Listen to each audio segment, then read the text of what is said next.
enquanto que a melhor estação de televisão do grupo da Tupi, que era a segunda maior rede na época, a melhor tinha sido montada com $300 mil. Os primeiros 8 meses da TV Globo foram um fracasso evidente.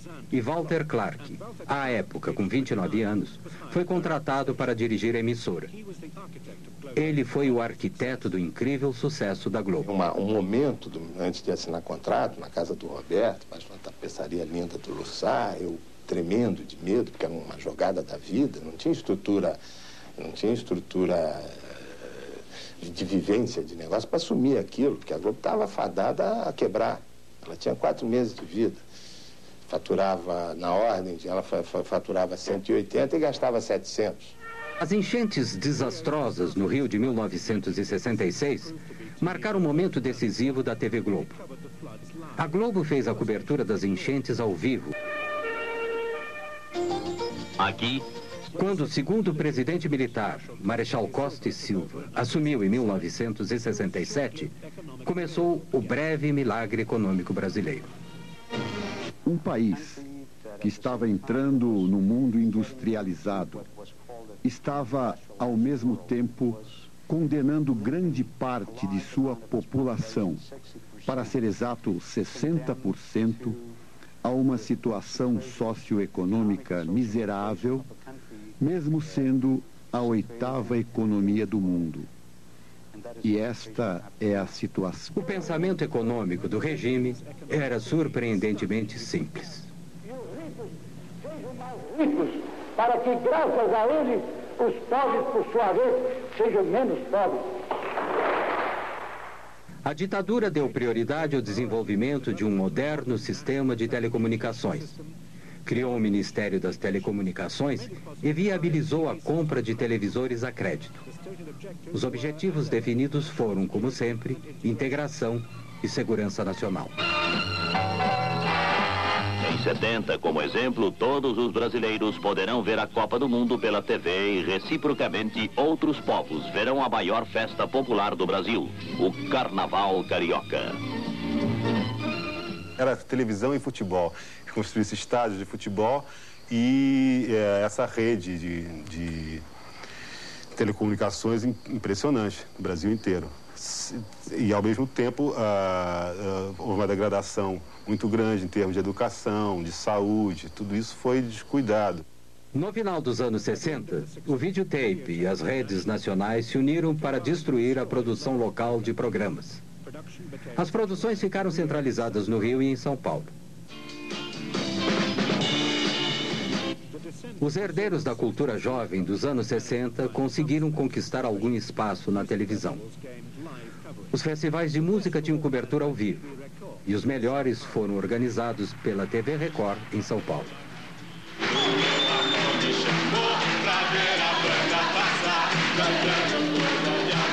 A minha gente sorriu, despediu-se da dor pra ver a banda passar, cantando coisas de amor.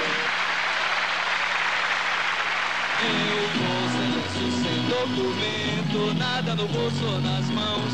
Eu quero seguir vivendo.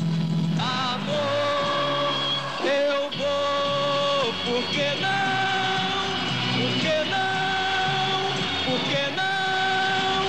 Por que não? Por que não?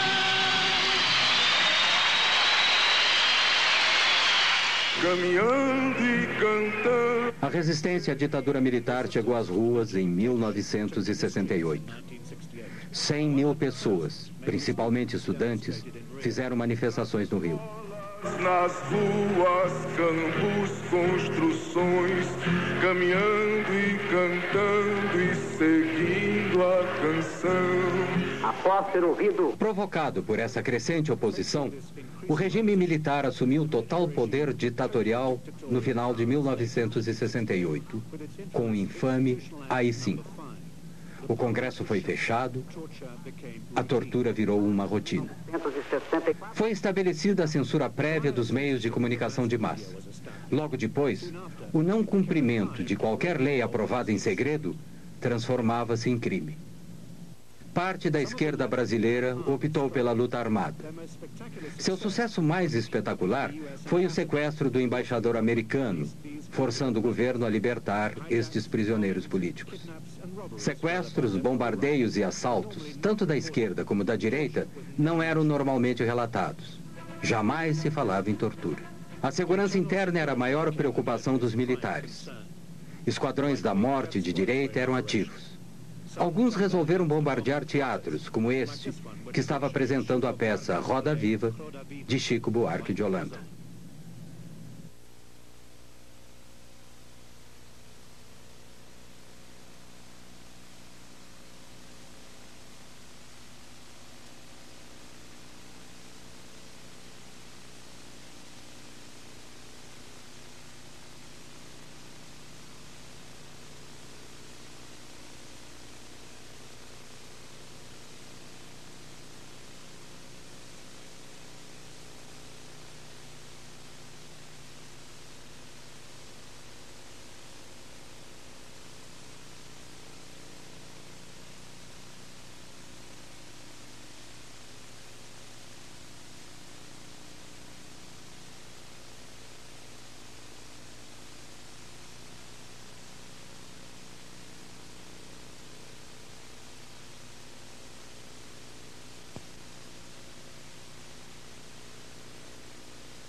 Após uma investigação parlamentar concluir que o acordo da TV Globo com o grupo Time Life era ilegal, a parceria foi dissolvida em 1969.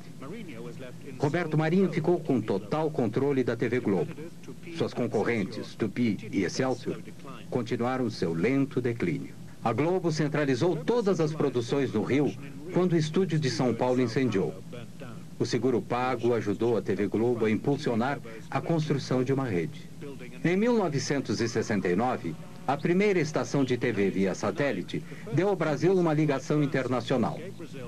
No ano seguinte, as principais cidades brasileiras foram integradas por uma rede nacional de micro-ondas. A televisão no Brasil não era tanto para entreter o público. Television in Brazil was not so much to entertain the public initially. What it did more was unify the country.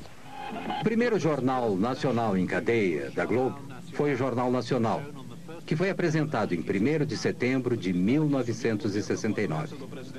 Assim nasceu a rede. Faltava algo. A verdadeira vida política do Brasil não estava lá. Não havia a voz dos sindicatos, não havia a voz das diferentes forças em conflito. E o conflito normal do dia a dia.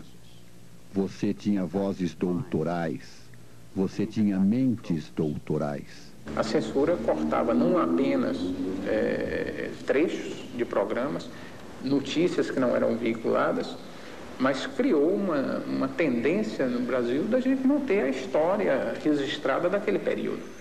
A Excelsior havia sido a única empresa de televisão a se opor ao golpe militar de 1964, e os militares não esqueceram disso. Em 1970, o governo cancelou sua concessão. No início dos anos 70, o novo governo do General Médici lançou uma campanha maciça com o slogan Brasil, ame-o ou deixe-o.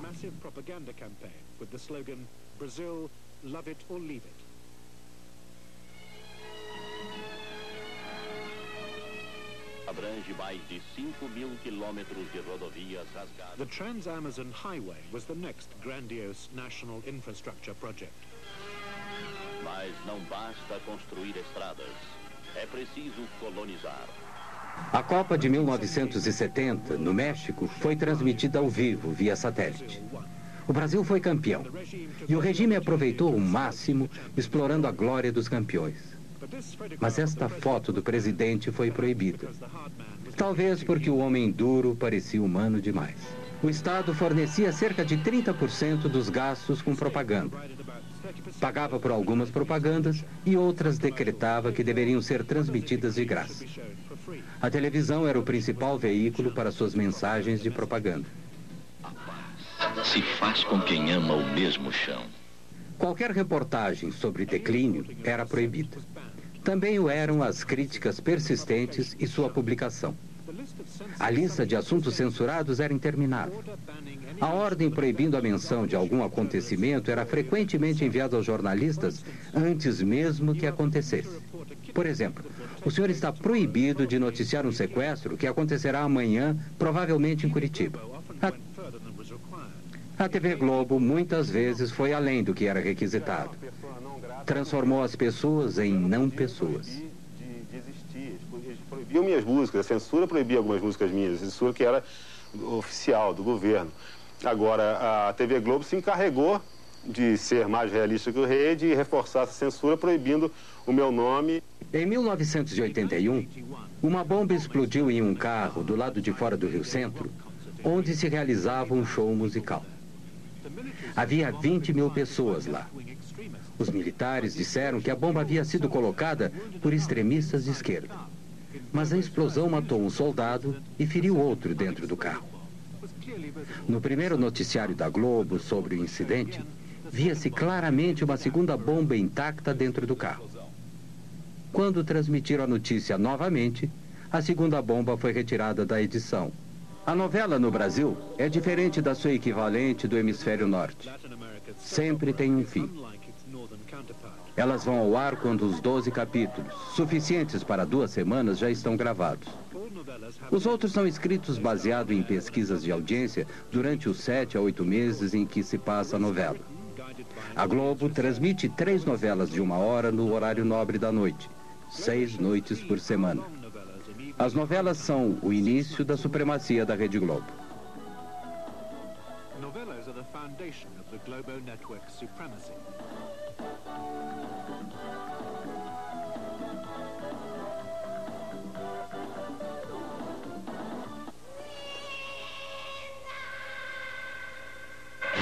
Globo e você, tudo a ver. O fascínio que existe pelas novelas no Brasil é pela característica do Brasil, porque o Brasil, às vezes, dá a sensação de que ele não foi descoberto, ele foi escrito. O Brasil parece um país ficcionário, às vezes. O Brasil, às vezes, parece assim, um misto de Gabriel Garcia Marques com Franz Kafka. Então, e aí esse fascínio pela ficção invade a vida das pessoas a ponto de elas se fanatizarem pelas novelas. As primeiras novelas da Globo eram melodramas exóticos escritos em Cuba ou na Argentina. O Sheik de Agadir, a Rainha Louca. No início dos anos 70, seguindo o sucesso de uma novela brasileira da Tupi, a Globo também se abrasileirou e modernizou suas novelas. Porque não é um projeto que esqueceu da pobreza, da periferia. Contemplou, porque se esquecesse, não daria certo. Contemplou. Mas contemplou maquiando.